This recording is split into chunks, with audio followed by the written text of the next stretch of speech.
Feliz sábado, que Dios les bendiga. Amén. Felices de estar compartiendo nuevamente la palabra del Señor.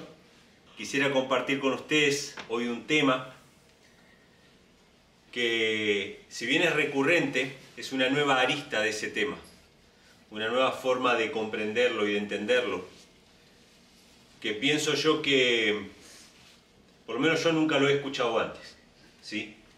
Y entiendo que Dios quiere que entendamos nosotros hoy. Lo que vamos a compartir en esta mañana tiene que ver con el espiritismo en relación con la doctrina de la Trinidad. Sé que para muchas personas este tema es recurrente, pero para mí es el tema más precioso de toda la Biblia. La relación entre Dios y Cristo. Es el tema más precioso de todos. Y Satanás quiere oscurecer el tema más precioso de toda la Biblia. A tal punto es el más precioso que cuando el apóstol Pedro confesó a Cristo, diciendo: tú eres el Cristo, el Hijo del Dios viviente, Jesús respondió: no te lo reveló carne ni sangre, sino mi Padre que está en los cielos, y sobre esta roca edificaré mi iglesia. O sea que la declaración de Pedro de Jesús como Hijo del Dios viviente es la roca sobre la cual está edificada la iglesia. Es el tema más precioso de todos. Y por eso tengo el deseo de compartir con ustedes y de ninguna manera me apena ser redundante. Creo que es parte del mensaje de los tres ángeles que tenemos que dar constantemente. Hay personas que me han dicho o que han manifestado en diferentes ocasiones que los engaños finales de Satanás para este tiempo serán la inmortalidad del alma y la santidad del domingo. ¿Estamos de acuerdo con eso? El espiritismo y el falso día de reposo. Eso es verdad. Pero pónganse a pensar ustedes por un momento, ¿qué pasaría si yo guardo el sábado en honor a un Dios falso? Si yo guardo el sábado en honor a un ídolo, ¿qué pasaría con el pueblo judío que guarda el sábado, pero no creen que Jesucristo sea el Hijo de Dios? Entonces ellos estarán en lo correcto, estarán en el lugar correcto solamente por guardar el sábado. Evidentemente, hermanos, si guardamos el sábado, si leemos la Escritura, si predicamos el Evangelio, si hablamos de todas estas cosas y lo hacemos en el nombre de un Dios equivocado, entonces todo lo que estamos haciendo es vano. Por eso es tan importante, hermanos, y esto tiene que ver con los engaños del espiritismo en el tiempo final. Yo sé que el tema de la Trinidad tiene que ver con el espiritismo en varias aristas, en varios puntos. Por ejemplo, la sierva del Señor dice en uno de sus escritos que cuando pidamos el Espíritu Santo, no pidamos el espíritu de otro. Así lo dice Elena G. de White. No queremos el espíritu de otro, queremos el Espíritu Santo, el cual es Jesucristo. Así lo dice ella. Entonces, en ese sentido, el tema de la Trinidad tiene que ver con el espiritismo, porque podemos estar permitiendo que el espíritu de otro, que no es el espíritu de Cristo ni del Padre, habite en nuestro corazón. Porque la Trinidad nos dice así, nos dice: no es el Padre, no es el Hijo, es otro. Y usted, no es seguro para usted recibir el espíritu de otro. Aparte de eso, tenemos nosotros en la teología moderna, en la teología adventista, para aquellos que quieran corroborarlo pueden conseguir un libro que fue publicado por la Iglesia Adventista, que se llama La Trinidad, que fue escrito por tres autores, por tres pastores. Y estos tres pastores escriben un libro para probar la Trinidad. Como si fuera que el hecho de escribirlo por tres pastores diera más fuerza al argumento de que puede haber una comunión entre tres. Y la conclusión del libro es que nosotros podemos orar hoy, en vez de orar al Padre en el nombre del Hijo, como la Biblia lo dice, podríamos orar directamente al Espíritu Santo. Esa es la conclusión del libro. Es decir, no orarle al Padre, no orarle al Hijo, sino orarle a otro, que es el que en definitiva está con nosotros aquí en la tierra. porque el Padre está en el cielo, el Hijo está en el cielo, el que está con nosotros es otro que no es el Padre y no es el Hijo. A pesar de que la Biblia dice que Cristo nos prometió estar con nosotros todos los días hasta el fin del mundo. A pesar de eso, este libro llega a esa conclusión. En ese sentido, también la Trinidad tiene que ver con el espiritismo, porque estaríamos orando a alguien que no es el Padre y que no es el Hijo. Y aparte, la Trinidad, y sobre todo el falso Espíritu Santo, tiene que ver con el espiritismo, y lo podemos ver claramente en las manifestaciones extravagantes que se da en el mundo cristiano evangélico. ¿A qué me refiero con manifestaciones extravagantes? Recién lo mencionó nuestro hermano Víctor. No podemos encontrar un solo caso, dijo Víctor, en toda la Biblia donde haya personas saltando o bailando como locos o cayéndose como muertos por manifestaciones del Espíritu Santo. Lo que la Biblia muestra como una manifestación del Espíritu Santo es un cambio de corazón. Los frutos del Espíritu: amor, gozo, paz, paciencia, benignidad, bondad, fe, mansedumbre, templanza, y aparte la habilidad de hablar en otros idiomas para llegar a personas que no entienden la lengua de uno. Entonces, si el Espíritu Santo me da el don a mí de hablar en inglés para llegar a personas que hablan en inglés y que no me entenderían en español, ese es un fruto del Espíritu. Así que podemos ver también una relación con el espiritismo, sobre todo en las manifestaciones que se dan en las iglesias evangélicas del falso reavivamiento del Espíritu Santo. Evidentemente ese espíritu no es el Espíritu de Dios, donde se hacen las cosas desordenadas, todos hablan a la vez a los gritos y nadie entiende nada. Esa no es una manifestación, evidentemente, del Espíritu Santo. Pero lo que voy a hablar en esta mañana, hermanos, no tiene que ver con ninguna de esas aristas. Tiene que ver con otro aspecto del tema de la Trinidad y su relación con el espiritismo. Y aunque ustedes no lo quieran creer, tiene que ver con el reconocimiento de Jesús como el Señor. ¿Cómo es esto de reconocer a Jesús como el Señor? Vamos a ir profundizando sobre esto. Yo les voy a pedir que ustedes anoten los textos. Yo voy a dar tiempo igual para leerlos a cada uno, pero hay muchos que no vamos a tener tiempo de leer o de buscar, así que anótenlos. El primero que vamos a leer está en Isaías capítulo 8, versículos 19 y 20. Vamos a ver este texto para mostrar que para Dios todo tipo de idolatría es lo mismo. Todo está relacionado con el espiritismo. Todo tiene que ver con la obra de Satanás en esta tierra. Ustedes dirán, bueno, pero hay diferentes formas de pecar y diferentes formas de violar la ley, pero detrás de todas esas formas de violar la ley, ¿quién está? Está el mismo espíritu, y ese mismo espíritu es un espíritu de demonio, que hace que nosotros violemos la ley de diferentes maneras. Vamos a leer Isaías capítulo 8, versículos 19 al 20, que dice así: Y si os dijeren, preguntad a los encantadores y adivinos. O sea, si alguien nos dice, pregúntenle a los encantadores y a los adivinos, que susurran hablando, responded, ¿no consultará el pueblo a su Dios? ¿Consultará a los muertos por los vivos? A la ley y al testimonio, si no dijere conforme a esto, es porque no les ha amanecido. Desde la antigüedad, el antiguo pueblo de Israel tenía una contienda, Dios tenía una contienda con los dioses falsos, no solamente con los dioses falsos, sino también con los sacerdotes de esos dioses falsos, que eran los encantadores y los adivinos. ¿Quiénes estaban detrás de los dioses falsos y de los baales? Espíritus de demonios. ¿Quiénes estaban detrás de las apariciones de los muertos, a quienes consultaban estos adivinos?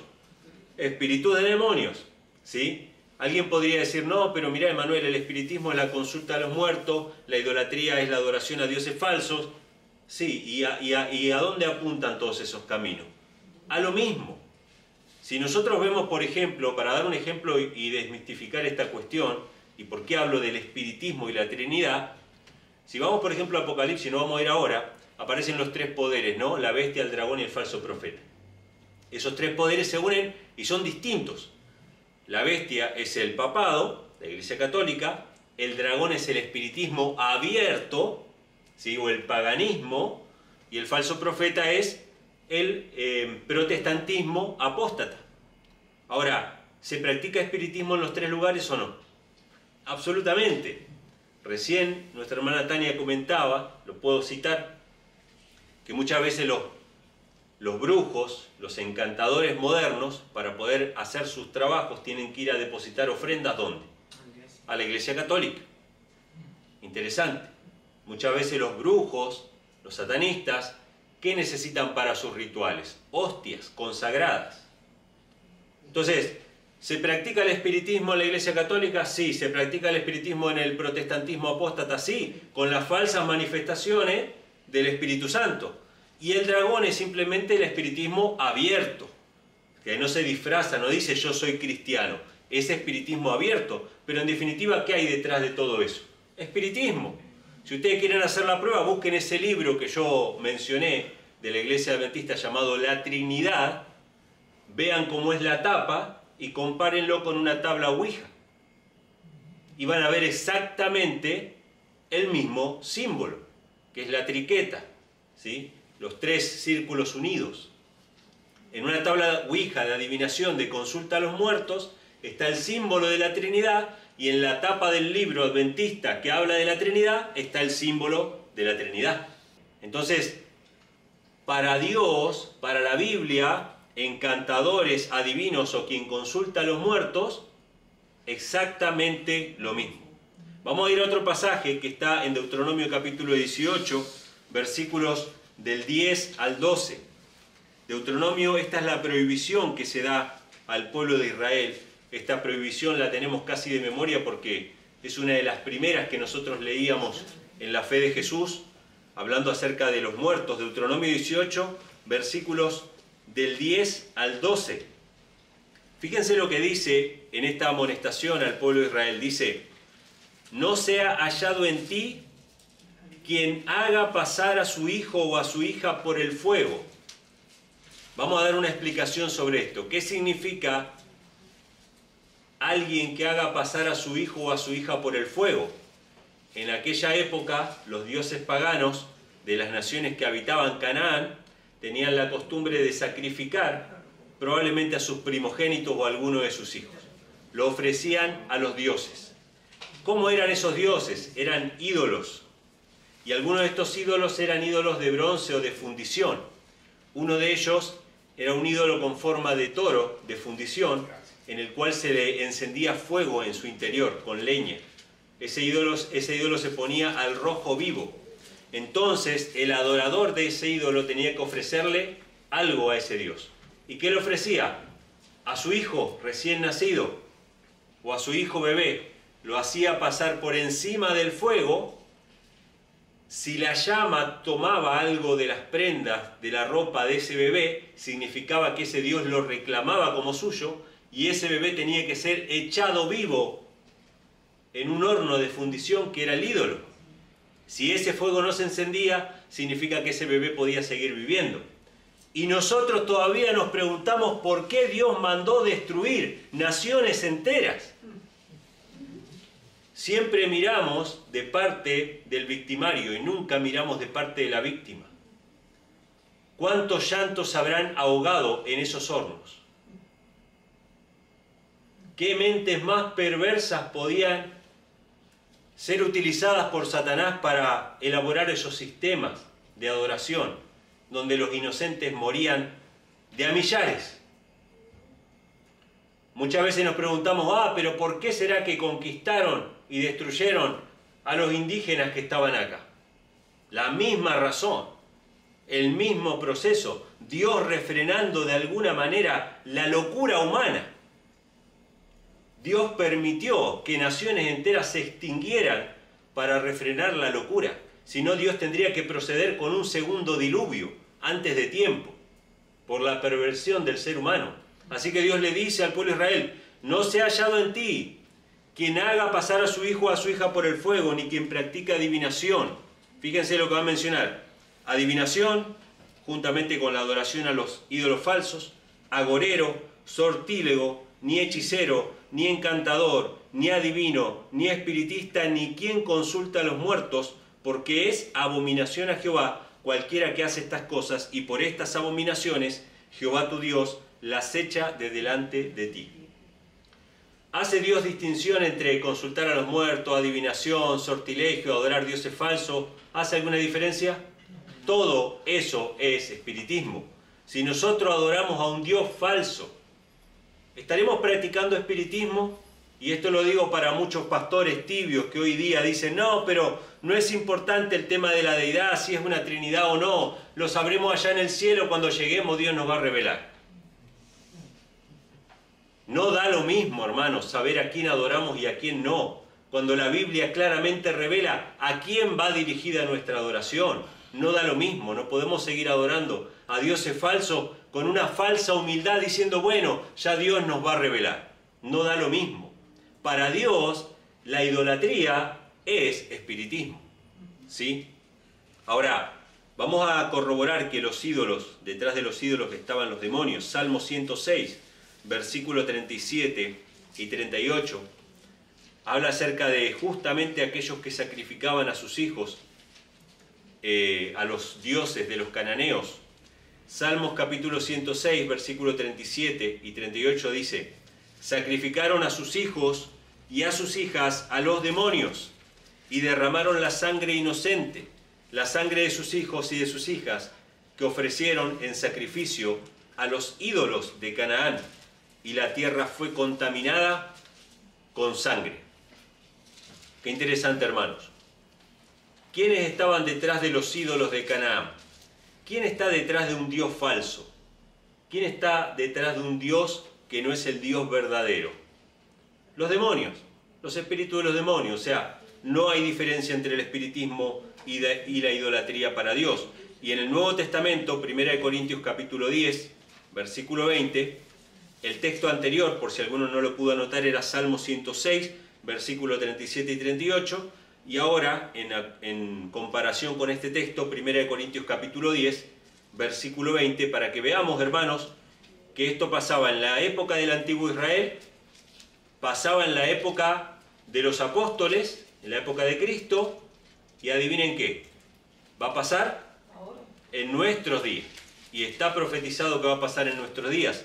1 Corintios capítulo 10, versículo 20 dice, antes digo que los gentiles sacrifican, a los demonios los sacrifican y no a Dios, y no quiero que vosotros os hagáis partícipes con los demonios.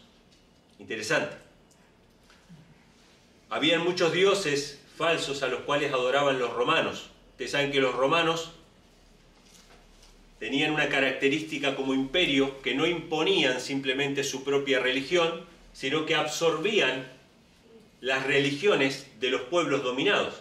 Y por lo tanto ustedes van a ver en Roma una gran cantidad de dioses que fueron absorbidos de otras culturas que ellos fueron dominando. Entonces ellos tenían muchísimos dioses y a todos esos dioses se sacrificaba. En muchos sentidos, en la gran mayoría de las veces, eran animales que eran sacrificados, y por eso el apóstol Pablo escribe, porque había gente, cristianos, que no sabían si comer o no comida sacrificada a los ídolos. Aunque en otros pasajes él explica que los ídolos no son nada para el cristiano que sabe que hay un solo Dios. Pero en la mente del que sacrifica al ídolo, que le está rindiendo un culto de adoración a ese ídolo, ¿a quién estaba adorando en definitiva? A los demonios. Era exactamente lo mismo que los ídolos cananeos de la antigüedad. Ahora, la Biblia profetiza que en el tiempo del fin va a pasar exactamente lo mismo. Deberíamos estar alerta acerca de conocer la personalidad de Dios y de Cristo. Deberíamos estudiar este tema. ¿Deberíamos minimizarlo? Absolutamente que no. Es sumamente importante. Primera de Timoteo capítulo 4, versículo 1. Fíjense lo que nos habla acerca ya no del mundo, ya no de los paganos, sino de la iglesia, y en particular la iglesia del tiempo del fin. Primera de Timoteo capítulo 4, versículo 1 dice así: pero el Espíritu dice claramente que en los postreros tiempos ¿Cuándo será eso, hermanos? En nuestros días. En los postreros tiempos, algunos apostatarán de la fe. ¿Qué significa apostatar de la fe? No está hablando de gente del mundo, está hablando de gente que profesa ser cristiano, pero que abandona la fe, que abandona la verdadera religión. Algunos apostatarán de la fe, escuchando ¿qué cosa? A espíritus engañadores y a doctrinas de demonios. ¡Wow! ¿Qué va a pasar dentro de la propia iglesia cristiana, dentro del propio cristianismo? Van a haber personas que van a apostatar de la fe, escuchando a espíritus engañadores, espiritismo y a doctrinas de demonios. Tremendo. Esto va a pasar, hermanos, en la iglesia. Y tanto es así que la Biblia profetiza también que va a haber un gran engaño al final, en 2 de Tesalonicenses capítulo 2, podemos leerlo ahora. 2 de Tesalonicenses capítulo 2, versículos del 8 al 10, es un gran engaño final que tiene que ver con una falsificación de la segunda venida de Cristo. Satanás va a personificar a Cristo. Esto lo profetiza también Jesús en su sermón profético de Mateo 24. Cuando digan, allá está el Cristo, no vayan. Cuando digan, miren, está aquí o está allá, no vayan, porque cuando Cristo venga de verdad, va a ser como el relámpago que sale del oriente y se muestra hasta el occidente. Todo ojo le verá. Pero va a haber una falsificación de la venida de Cristo, ¿sí? Y esto está profetizado en 2 de Tesalonicenses, capítulo 2, versículos del 8 al 10, que dice así: entonces se manifestará aquel inicuo, a quien el Señor, y yo remarqué esa palabra, ¿quién es el Señor? ¿Quién se anima a decirme quién es el Señor? Cristo Jesús. ¿Sí? El Señor, Cristo Jesús, matará. Yo sé que a mucha gente no le gusta esta palabra, pero ahí dice que el Señor Jesús matará a ese inicuo con el espíritu de su boca y destruirá con el resplandor de su venida. Qué interesante. Dice que Cristo cuando venga va a destruir a ese inicuo, lo va a matar con el resplandor de su venida. Dice, inicuo cuyo advenimiento es por obra de Satanás, con gran poder y señales y prodigios mentirosos y con todo engaño de iniquidad para los que se pierden, por cuanto no recibieron el amor de la verdad para ser salvos. Qué tremendo, hermanos. Va a haber un gran engaño al tiempo final cuando Satanás va a personificar a Cristo y va a hacer muchos milagros y muchas señales a tal punto de que va a engañar aún, si fuere posible, a los escogidos. Ahora, vamos a entrar en el tema.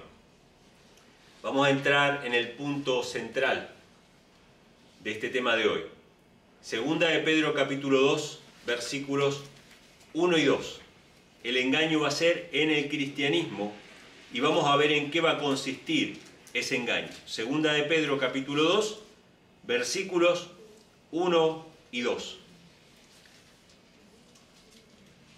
Dice así: pero hubo también falsos profetas entre el pueblo, hablando del pasado, ¿no? Como habrá entre vosotros falsos maestros que introducirán encubiertamente herejías destructoras y aún negarán al Señor que los rescató, trayendo sobre sí mismos destrucción repentina. Y muchos seguirán sus disoluciones, por causa de los cuales el camino de la verdad será blasfemado. Qué interesante esto, hermanos. Vamos a analizar un poquito este pasaje.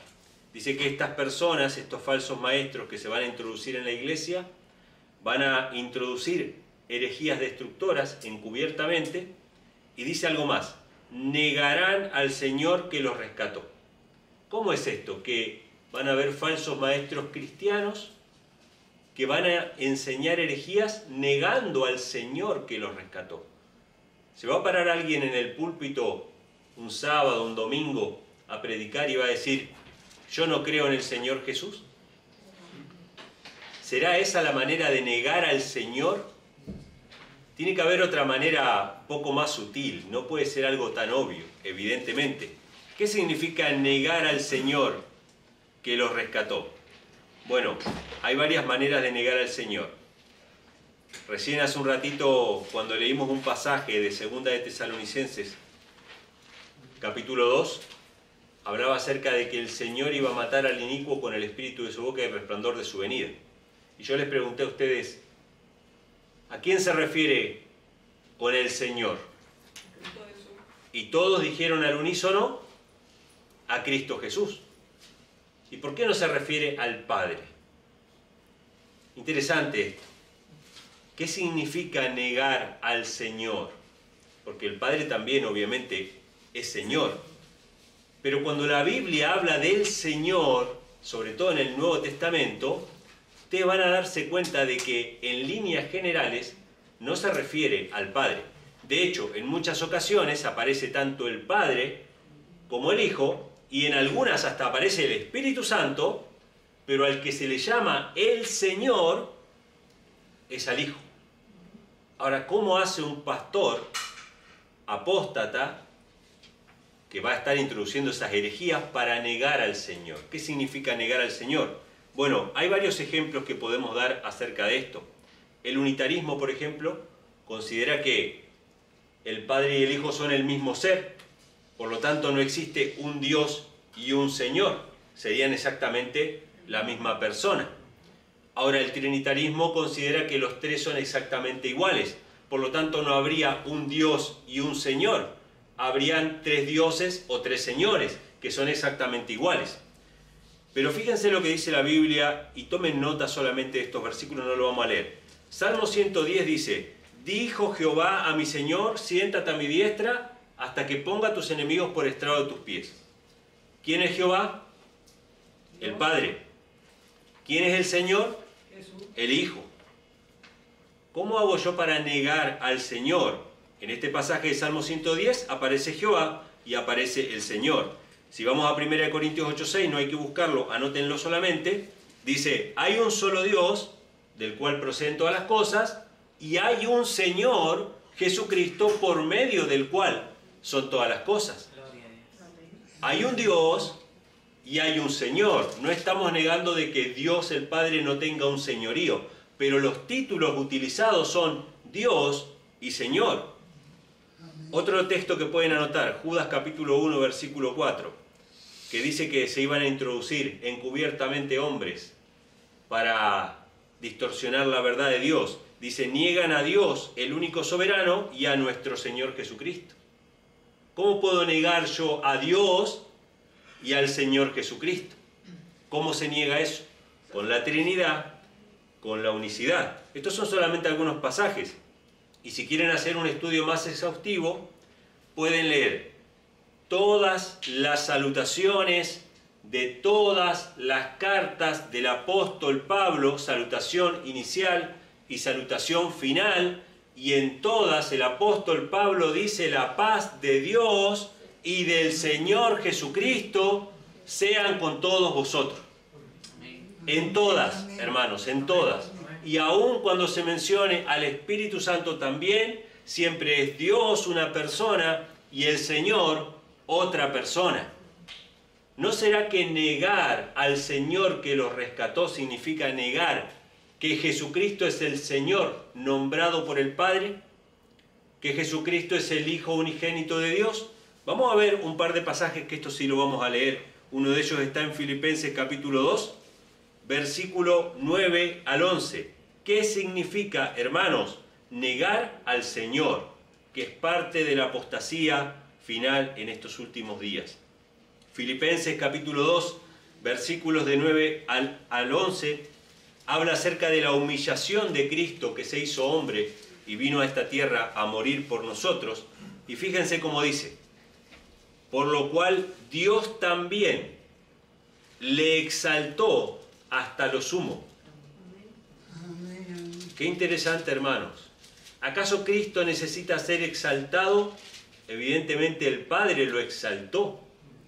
Dios exaltó a su Hijo hasta lo sumo y le dio un nombre que es sobre todo nombre, para que al nombre de Jesús se doble toda rodilla de los que están en el cielo y en la tierra y debajo de la tierra, y toda lengua confiese que Jesucristo es el Señor, Amén. para la gloria de Dios el Padre. Amén. Gloria a Dios.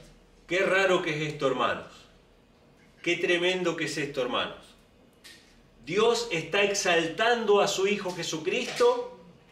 Él va a hacer que toda rodilla se doble, aún la de Satanás, aún la de los impíos al fin del milenio, para que toda lengua confiese lo que hoy se está negando, que Jesucristo es el Señor para gloria de Dios el Padre. Amén. Reconocer que Jesús es el Señor no es reconocer simplemente que Jesús es Dios. Reconocer que Jesús es el Señor es que Dios lo exaltó y lo puso como Señor. Y eso es lo que la Trinidad nos impide reconocer.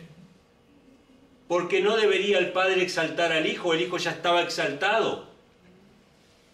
El Padre no debería nombrar a su Hijo nada, porque el Hijo ya sería uno de los tres coeternos. Y si fuera unitarismo, el Padre no debería exaltar al Hijo, el Padre y el Hijo es la misma persona. Pero si entendemos correctamente las Escrituras, de que Jesucristo es el Hijo unigénito de Dios, entonces es necesario que el Padre proclame a su Hijo como Señor y haga que todos reconozcan que Jesucristo es el Señor. ¿Quiénes son los que niegan al Señor que los rescató? Aquellos que niegan que Jesucristo es el Hijo de Dios. Vamos a leer otro texto que está en Hechos capítulo 2, versículo 34 al 36. Alguno de ustedes me va a decir, no, pero si es el Hijo, ¿era Señor por naturaleza? Sí, era Señor por naturaleza, pero ¿saben qué? El conflicto en el cielo comenzó por un cuestionamiento acerca del señorío de Cristo. Y fue necesario que el Padre declare quién era su Hijo y la autoridad que tenía. Era necesaria esa proclamación. Era necesario que se abra el cielo y diga, este es mi Hijo amado en quien tengo complacencia. Este es mi Hijo, a él oíd. Era necesario proclamar que Jesucristo era el Señor, para que no queden dudas. Si fuese una Trinidad, ¿habría una necesidad de proclamar que Jesucristo es el Señor? Absolutamente ninguna. Es más, el mismo Cristo podría haberlo dicho. Pero como Cristo se sujeta a su Padre en todo, esperó que el Padre declarara acerca de él que él era el Señor. Amén. Hechos capítulo 2, versículos 34 al 36. El apóstol Pedro, predicando en el día de Pentecostés, dice así: porque David no subió a los cielos, pero él mismo dice, texto que citamos hace un rato, dijo el Señor a mi Señor. Ustedes saben que el original, como dice ahí, dijo Jehová a mi Señor, lo leímos recién en Salmo 110. Solo que tenemos que tener en cuenta que en todo el Nuevo Testamento no aparece la palabra Jehová, fue reemplazada por la palabra Señor. Pero ahí está bien distinguido quién es el Padre y quién es el Hijo. Dijo Jehová a mi Señor, siéntate a mi diestra hasta que ponga a tus enemigos por estrado de tus pies. Sepa pues ciertísimamente toda la casa de Israel que a este Jesús, a quien vosotros crucificasteis, Dios le ha hecho Señor y Cristo. ¿Quién hizo a Jesús Señor y Cristo? ¿Quién le exaltó hasta lo sumo y le dio un nombre sobre todo nombre? El Padre. Pero si nosotros no aceptamos que Jesucristo es el Hijo de Dios, estamos negando al Señor que nos rescató. Estamos negando la relación filial entre el Padre y el Hijo. Y por lo tanto estamos dispuestos a aceptar a un Dios falso, a un ídolo. Y detrás de todo ídolo, mis hermanos, está Satanás, están los espíritus de los demonios. Vamos a concluir con un pasaje que fue la base de este tema, que está en Primera de Juan, capítulo 2, versículos 22 y 23. Yo nunca había entendido esta cita, aunque me la habían pasado, me la pasó el hermano Richard, a quien le mando un fuerte abrazo. Él me la pasó hace un tiempo, después la volví a encontrar, pero no la entendía ¿Qué relación tiene esto con el espiritismo? Ahora cierra todo. El espiritismo es negar a Jesucristo como el Señor proclamado por el Padre como el Señor. Primera de Juan capítulo 2, versículo 22 al 23, ahí se nos habla acerca del padre del espiritismo, del padre del engaño, básicamente del anticristo, que va a aparecer en el tiempo final, según nos dice la Biblia, pero que ya estaba obrando en los tiempos de Pablo, el misterio de iniquidad. Primera de Juan capítulo 2, versículos 22 y 23. ¿Quién es el mentiroso? El mentiroso sabemos que es Satanás, el gran engañador. ¿Quién es el mentiroso sino el que niega que Jesús es el Cristo? Este es el anticristo, el que niega al Padre y al Hijo. ¿Es el anticristo el que niega la Trinidad? No. El anticristo es el que niega que hay un Padre y que hay un Hijo. Todo aquel que niega al Hijo, que niega al Señor, tampoco tiene al Padre. El que confiesa al Hijo, el que con su boca confiesa que Jesucristo es el Señor, esto estoy agregando yo, tiene también al Padre. El conflicto en el universo comenzó porque Satanás no quería someterse a la autoridad del Hijo. El Padre tuvo que hacer patente la autoridad del Hijo, que por ser Hijo tenía el mismo derecho que el Padre.